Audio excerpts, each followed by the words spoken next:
지난주에 우리가 시련 가운데서도 온전히 기뻐하라는 명령과 인내를 온전히 이루라 이런 명령을 살펴보았습니다. 오늘 본문은 또다시 두 개의 명령을 우리에게 알려주고 있는데요.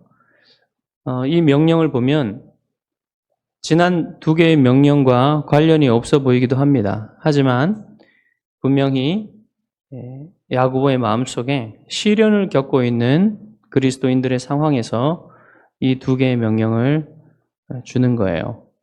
두 개의 명령이 뭐냐면 첫 번째는 하나님께 지혜를 구하라는 것입니다. 두 번째는 구하되 믿음으로 구하라는 것입니다. 그래서 이 두 가지 명령은 하나로 묶을 수가 있지요. 하나님께 믿음으로 지혜를 구하라.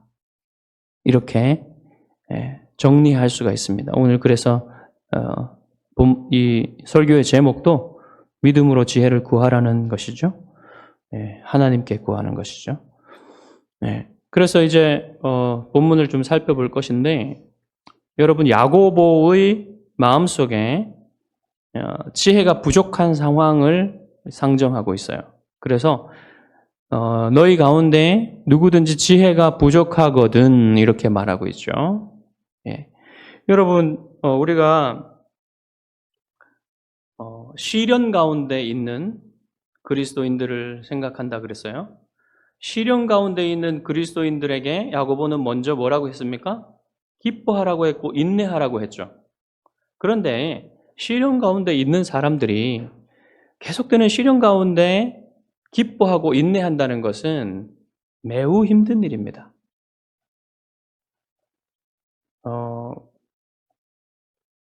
지난주에 우리가 배웠던 것처럼 환난은 즉 고난, 시련은 인내를 만들어내고 인내는 연단된 인격은 소망을 만들어내는 줄을 우리가 아무리 안다고 해도 깨닫고 있다고 해도 실제적인 어려움을 닥치면 실제적인 시련을 닥치면 우왕좌왕하거나 어쩔 줄 몰라 하거나 믿음의 길에서 미끄러지거나 넘어지는 일들이 생기게 마련이에요. 야고보는 그럴 때 인내가 필요하다고 말하는 겁니다. 인내가 아니라 지혜가 필요하다고 말하는 거예요. 시련 가운데 이 시련을 통과할 수 있는 힘, 능력, 이것이 바로 지혜란 말입니다. 그러면 이렇게 시련을 인내하고 시련한 가운데서도 기뻐할 수 있는 그런 지혜는, 그런 종류의 지혜는 과연 어떤 지혜일까요? 이것이 중요한 질문인데요. 여러분, 지혜라는 것은 지식의 양을 말하는 게 아니에요. 지혜는 일반적으로 올바른 지식을 삶의 각 상황에 맞게 적용하는 능력이에요. 적용 능력이 지혜입니다. 여러분, 인류가 얼마나 많은 지식들을 쌓아왔습니까? 그리고 오늘날에는 그 지식에 접근하는 것도 더 쉬워졌어요. 그래서 지식을 많이 배울 수가 있습니다. 습득할 수가 있어요. 그렇지만 지식이 많아지고 사람들이 지식에 접근할 수 있는 길도 쉬워졌지만 여러분, 오늘날 그렇다고 해서 이 세상의 중요한 문제들이 사라졌습니까? 해결하지 못하고 있어요. 어쩌면 더 심각해졌을 수도 있습니다. 여러분, 전쟁을 해결했습니까, 인류가? 지식이 많아졌다고 해서? 도처에서 전쟁이 일어나고 있잖아요. 그리고 가난을 해결했습니까? 우리 머리 위에 북한은 지금도 굶어 죽어가고 있어요. 수많은 사람들이 지금도 세계 도처에서 굶어 죽어가고 있습니다. 그리고 너무 게으른 사람들도 많아요. 너무 게으르기 때문에 또 가난해지는 경우도 있습니다. 그리고 또 반대로 너무 과로하다가 죽는 사람들도 있어요. 지혜롭지 못한 거죠. 그리고 여러분, 마약 문제가 요즘 더 대두되고 있는데, 마약이 서구 사회와 미국의 문제만은 아니에요. 남미의 문제만은 아닙니다. 이제 동남아와 또 중국과 우리나라에도 큰 위협이 되고 있어요. 이런 문제들은 여러분 지식이 없어서 막지 못하는 게 아닙니다. 지혜가 없어서 그런 문제들이 여전히 없어지지 않는 거예요. 이러한 모든 어리석음과 악함에 맞서 싸울 수 있는 이 지혜는 여러분 이 세상에 속한 것이 아니에요. 하늘에 속한 지혜입니다. 그래서 성경적인 지혜, 성경의 지혜는요, 실천적인 지혜예요. 이 세상에 이런 악과 어리석음에 맞서서 싸울 수 있는 그런 지혜가 성경적인 지혜입니다. 그리고 성경은 뭐라고 얘기하냐면 이 지혜의 뿌리는 하나님을 경외하는 것이라 말합니다. 잠언 9장 10절은 지혜에 관해서 이렇게 가르치는데요. 여호와를 경외하는 것이 지혜의 근본이요 거룩하신 자를 아는 것이 명철이니라. 이 하늘의 지혜는 하나님을 아는 것과 관련되어 있습니다. 하나님을 아는 것이 지혜요 통찰력이다. 이 명철이라는 말은 다른 말로 통찰력인데 이 통찰력은 다른 말로 지혜라고도 할 수가 있는 거예요. 그러니까 하나님을 아는 사람들은 세상을 다르게 본다는 거죠. 통찰력으로, 다른 통찰력으로 본다는 거예요. 그러니까 하나님을 아는 만큼 통찰력을 갖는 거예요. 그래서 같은 환경에 살아도 다른 삶을 살게 되는 겁니다. 삶의 차이는 환경에서 올 수도 있지만 환경의 차이가 삶의 차이를 만들기도 해요. 그렇지만 여러분 지혜의 차이가 삶을 다르게 만들어주는 겁니다. 비슷한 환경에 살아도 이 통찰력, 이 삶을 보고 인생을 보고 세상을 보는 이 통찰력에 따라서 지혜에 따라서 삶이 다르게 된다는 거죠. 여러분 시편 111편 10절은 이렇게 가르칩니다. 여호와를 경외함이 지혜의 근본이라 그의 계명을 지키는 자는 다 훌륭한 지각을 가진 자이니 여호와를 찬양함이 영원히 계속되리로다. 이 시편을 쓴 경건한 시인은 뭐라고 얘기하냐면 지혜가 하나님의 계명을 지키는 것과 관련이 있다고 얘기해요. 지혜는 하나님의 계명을 지키는 것이다.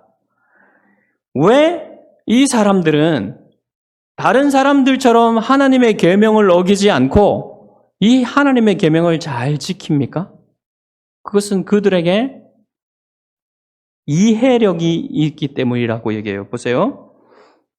다 훌륭한 지각을 가진 자이니라고 말했습니다. 이 훌륭한 지각은 이해력이기도 하고 다시 말하면 아까 말씀드린 통찰력이에요. 이들이 하나님을 경외하는 지식을 가지고 있기 때문에 하나님을 알기 때문에 이러한 지각, 훌륭한 지각을 가지고 있단 말입니다. 그래서 여러분 무엇을 구별할 수 있습니까? 이 사람들은 무엇이 옳고 그른지, 무엇이 좋고 나쁜지, 무엇이 나의 길을 하나님께로 인도하는, 가까이로 인도하는지, 무엇이 나를 하나님께로부터 멀어지게 하는지, 이러한 실제적인 지식을, 지혜를 갖고 있단 말이에요. 그래서 이 사람들은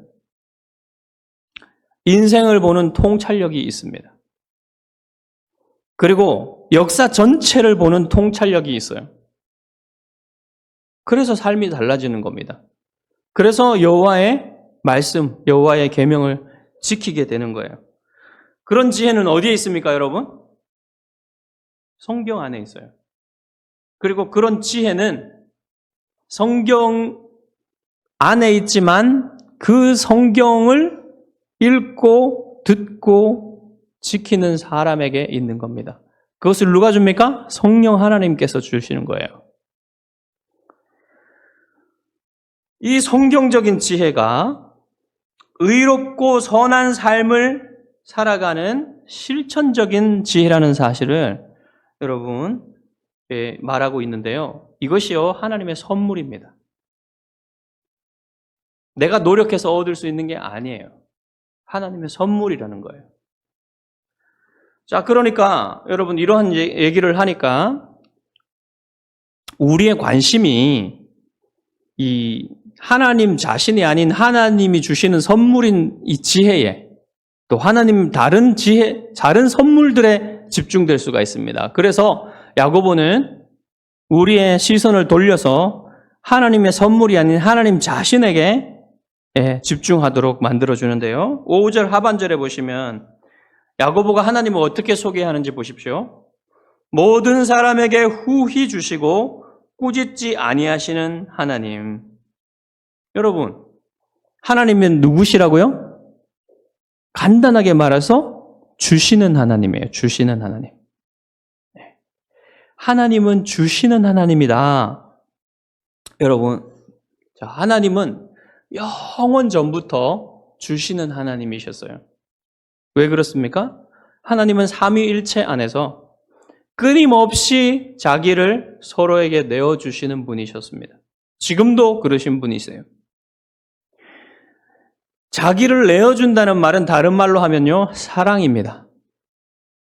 영원히 자기를 완전한 사랑 안에서 서로에게 내어주시는 분이세요, 하나님은.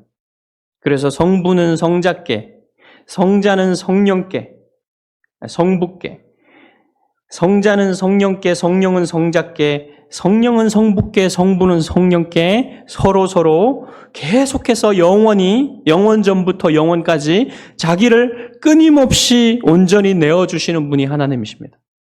그 넘치는 사랑으로 우리에게 주시는 분이 하나님이세요. 지금 그것을 야고보는 우리에게 계시하고 있는 겁니다.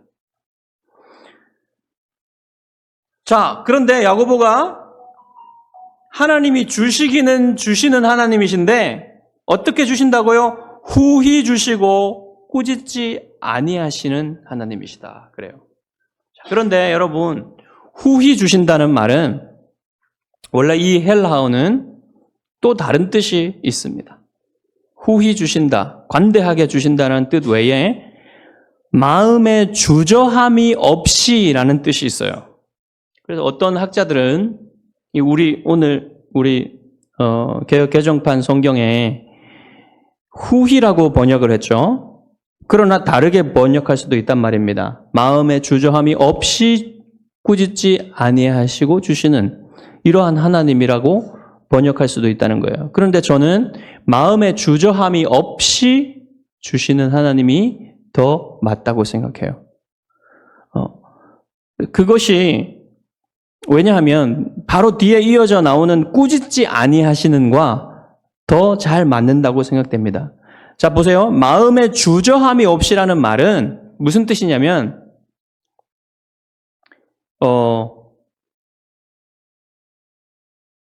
아주 거리끼지 않고 주는 것을 아까워하지 않고, 이 아까워하지 않는다는 말은 좀 관대한 거랑 더 맞는 말이죠. 참으로 진실하게 정말로 주고 싶어서 준다는 말이에요.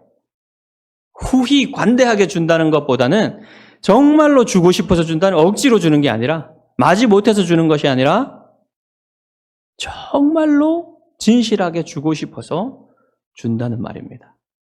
그러니까 꾸짖지 아니하는 거죠. 꾸짖지 아니한다는 말은 뭐예요? 자꾸 달라고 하니까 왜 자꾸 달라고 그래?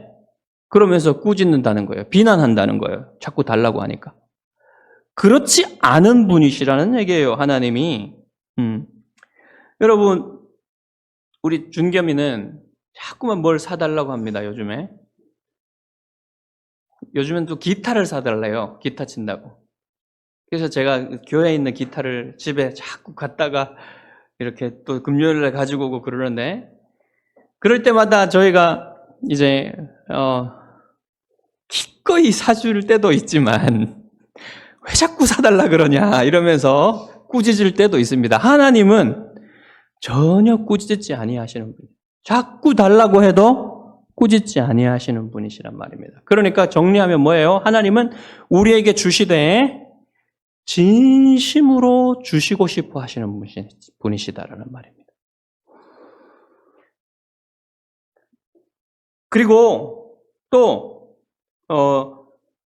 이 하나님의 이러한 주시는 하나님의 성품은 그것을 달라고 하나님께 구하는 사람의 마음과 대조됩니다. 8절에 보시면요.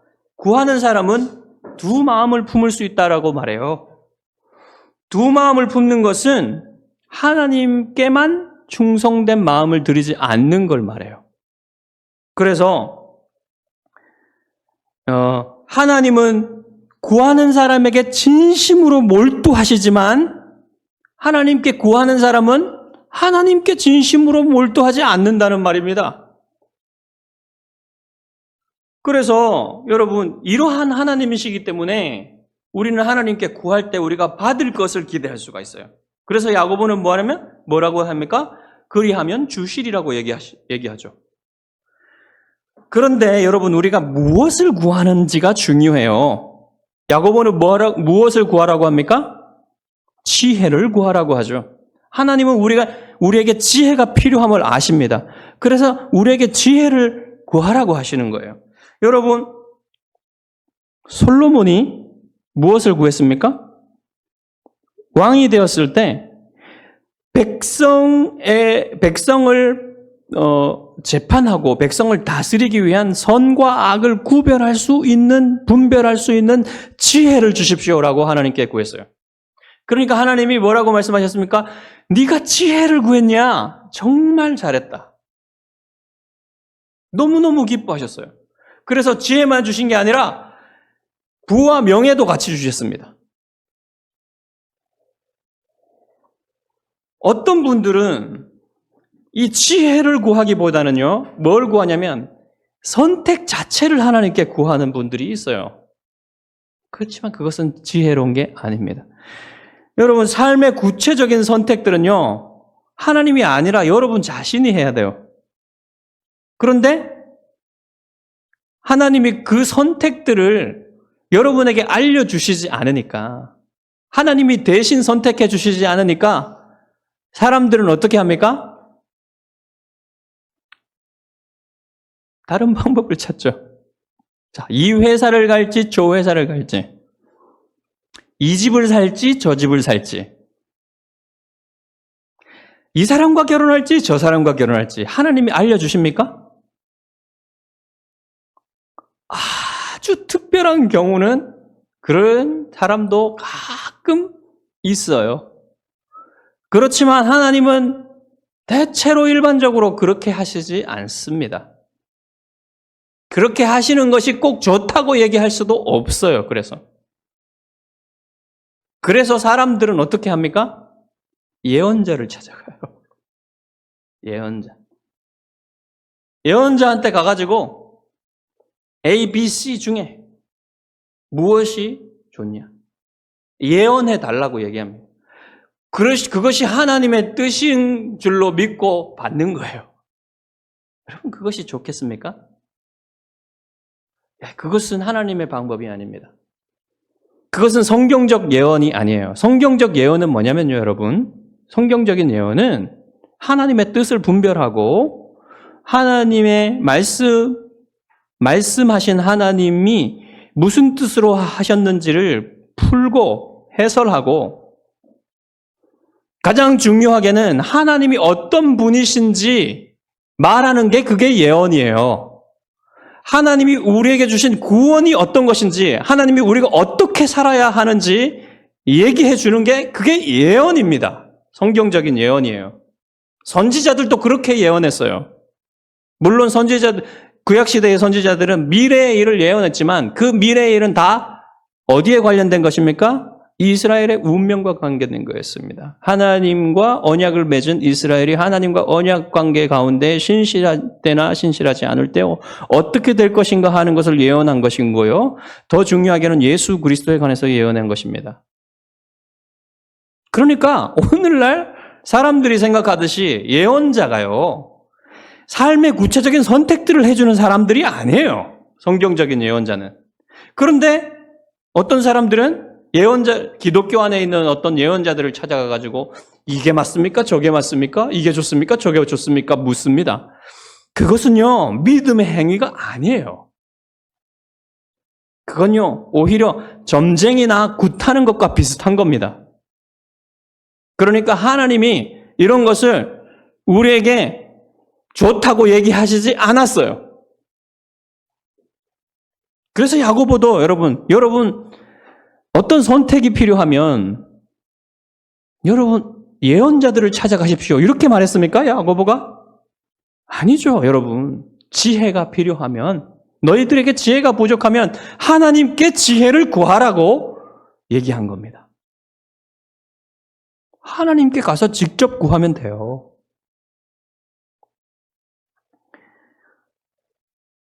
자, 이렇게 지혜를 주심으로써 여러분이 시련 가운데서도 기뻐하고 인내하며 성숙해 갈 수 있도록 하는 거예요. 그러니까 여러분, 뭐 하라는 겁니까? 참으로 여러분에게 주시기를 원하시고 꾸짖지 아니하시는 하나님께 지혜를 구하라는 것이죠. 기도하라는 겁니다. 지혜를 구하는 기도를 드리라는 거예요. 자, 그런데 문제가 있습니다.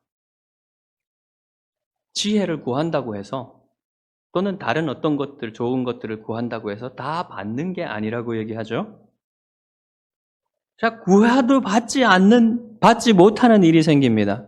문제는 뭡니까? 구하는 사람에게 있어요. 하나님에게 있는 게 아니고요. 하나님은 기꺼이 주시기를 원하시는 하나님이신데 구하는 자에게 문제가 있는 겁니다. 자, 6절과 7절을 보겠습니다.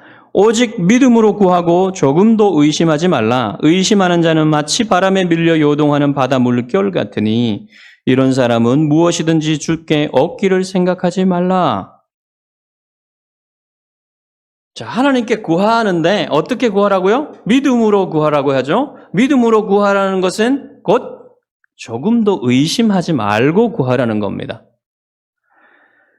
이 명령을 할 때 야고보의 마음속에 메아리 쳐오는 주님의 명령이 있어요. 주님의 말씀이 있어요. 그게 뭡니까? 하나님을 믿으라. 내가 진실로 너희에게 이르노니 누구든지 이 산더러 들려 바다에 던져지라 하며 그 말하는 것이 이루어질 줄 믿고 마음에 의심하지 아니하면 그대로 되리라. 그러므로 내가 너희에게 말하노니 무엇이든지 기도하고 구하는 것은 받은 줄로 믿으라. 그리하면 너희에게 그대로 되리라. 자, 이 말씀을 가지고요, 어떤 사람들은 선포기도라는 것을 만들었습니다. 자, 믿음으로 의심하지 않고 선포하면 그대로 된다는 거예요. 그게 선포기도라는 겁니다.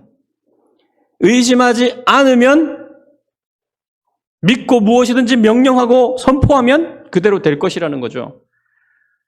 그런데 이것은 아주 심각한 문제가 있는 거예요. 여러분, 모든 기도는요, 다 하나님의 주권대로 응답하십니다. 기도의 응답은 하나님의 주권에 달린 것이지 우리의 믿음에 달린 게 아니에요. 궁극적으로.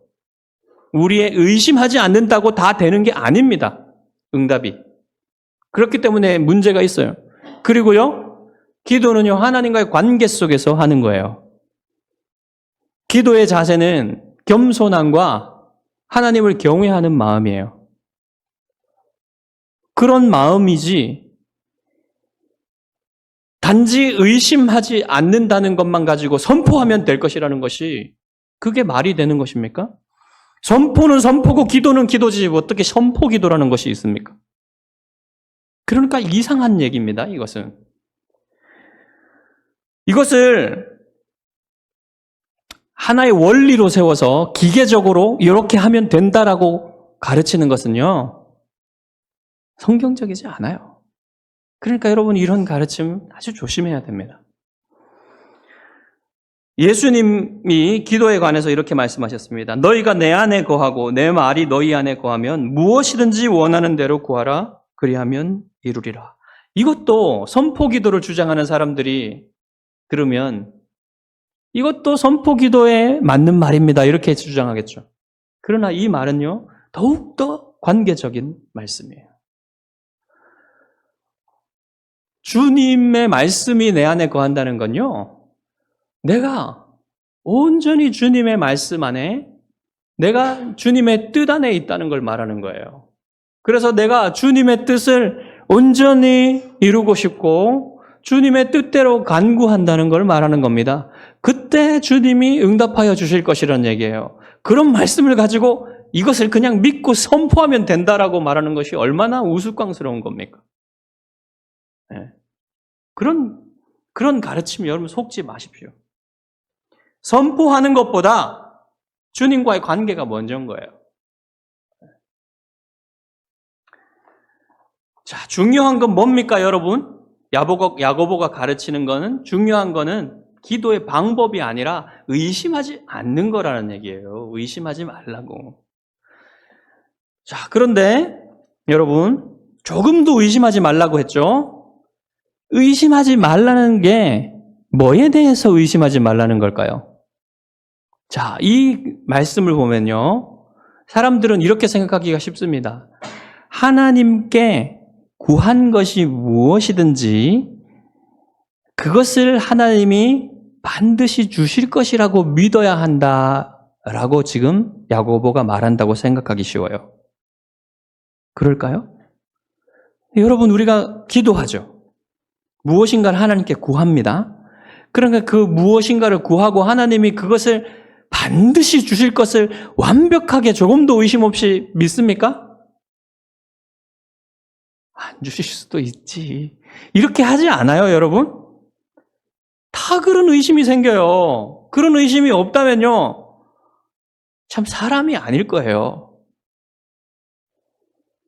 그러니까 이런 의심 조금만 가져도 받을 것을 전혀 하나님께 받을 것을 기대하지 말라고 했죠. 야고보가. 그럼 그런 말일까요? 그런 것이 아닌 것처럼 보입니다. 문맥상으로 보면. 야고보가 얘기하는 건요, 그보다 더 궁극적인 의심이에요. 뭐냐면요, 하나님의 성품에 대한 의심입니다. 하나님 자신에 대한 의심. 그래서 여러분, 이런 의심을 품는 사람에 대해서 야고보가 이렇게 말하는 겁니다. 의심하는 자는 마치 바람에 밀려 요동하는 바닷물결 같다. 이 말이 무슨 말이에요? 여러분 바닷가에 가보셨죠? 저는 바닷가에 가면 파도가 밀려오는 걸 보는 거 좋아합니다. 가만히 파도가 밀려오는 걸 몇 분이고 바라봐요. 그러면 이 파도가 다 모양과 높이와 방향이 다 달라요. 똑같은 파도가 한 번도 없어요. 여러분, 지금 야고보가 말하는 게 이런 겁니다. 이 파도는요, 계속해서 밀려오지만 항상 달라요. 그래서 우리의 마음이, 이 의심하는 사람의 마음이 이렇다는 겁니다. 계속해서 변한다는 거예요. 안정되지 못하고 언제나 이 하나님을 의심하는 이 마음이 이렇게 왔다 갔다 한다는 겁니다. 그런데 여러분, 이런 의심하는 사람의 마음은 또 다른 말로 이렇게 말해요. 야고보가 두 마음을 품은 자라고 말합니다. 이 두 마음을 품은 자의 마음은 뭐냐면 하나님 사랑과 세상 사랑 가운데서 정하지 못하고 왔다 갔다 하는 거예요.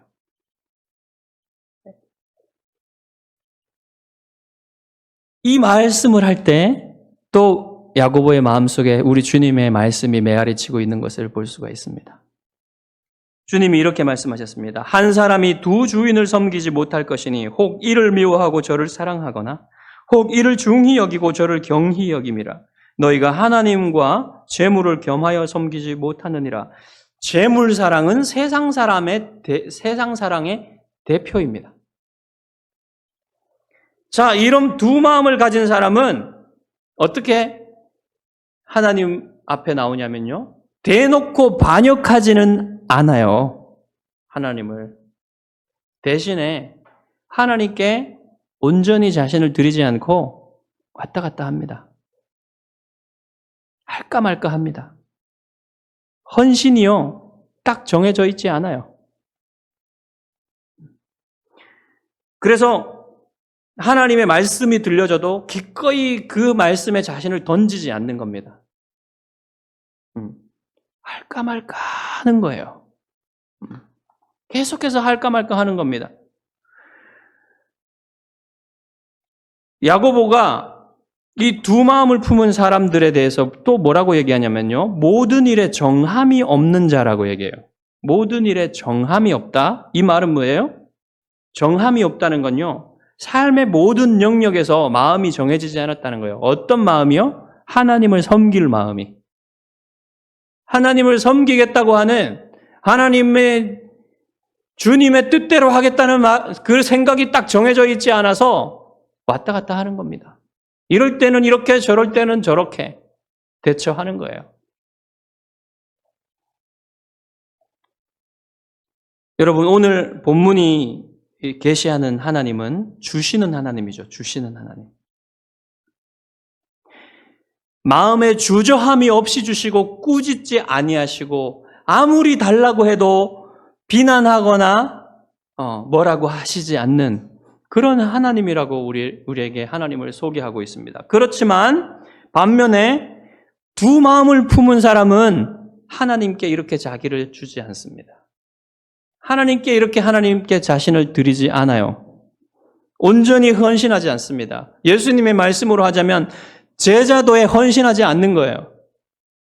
의심하지 않는 것과 두 마음을 품은 건 연동돼 있어요. 연관돼 있는 거예요. 그러니까. 두 마음을 품었기 때문에 의심하는 겁니다. 의심하기 때문에 또 두 마음을 품는 겁니다. 여러분, 이런 마음을 가진 사람은 주의 교회를 위해 헌신할 마음이 없어요. 온전히 헌신할 마음이 없습니다. 자, 야고보는 뭐라고 얘기합니까? 그런 마음을 가진 사람은 주님께 아무것도 받을 것을 기대하지 말라고 얘기합니다. 하나님을 사랑하고 믿음으로 살기 원하는 사람에게 하나님은 지혜를 주신다고 얘기해요. 여러분 오늘날 교회에서 온전히 주님께 마음을 정하고 주님을 섬기기로 온전히 헌신한 사람들은 내가 손해보는 것은 아닐까 이런 생각이 드는 시대입니다. 왜냐하면 많이 그렇게 하지 않는 사람들이 교회 안에서 발견되기 때문에. 그러나 여러분 주님께 헌신하는 것을 주저하지 마십시오. 오늘 말씀처럼 주님은 다 보고 계시고요. 특별히 주님은 기도하는 사람의 마음을 보고 계십니다. 그가 두 마음으로 기도하는지 두 마음을 품고 나아오는지 하나님은 다 아시고 보고 계세요. 그래서 두 마음을 품지 않고 하나님께 기도하는 사람에게 모든 좋은 것을 지혜와 함께 주시기를 기뻐하시는 겁니다. 기다리고 계시는 겁니다. 그래서 여러분 이러한 지혜를 받고 이러한 모든 좋은 것을 받은 사람은요 점점 달라지는 거예요. 성숙해져 가는 거예요. 시련 가운데서도 기뻐하며 인내하며 성숙해 가는 거예요. 그래서 여러분 나이가 젊었을 때는 잘 차이가 나지 않습니다. 왜냐하면 자기 스스로 어떤 통제하고 컨트롤할 수 있는 어떤 그 젊음의 힘이 있기 때문에 잘 보이지 않지만 여러분 나이가 들어가면서 자기 통제가 풀어지고 힘이 없어지면 여러분 확연히 차이가 나요. 나이가 들수록 이 사람의 마음이 분명하게 보여지는 겁니다. 하나님이 시련 가운데서 테스트 가운데서 그 테스트를 잘 통과한 사람들, 즉 하나님께 지혜를 구하고 그 지혜로 이 테스트를 통과한 사람들은요 분명히 그가 다른 사람과 다른 모습을 보여줍니다.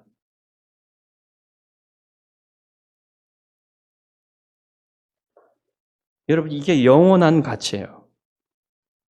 하나님이 만들어 가시는 거룩입니다.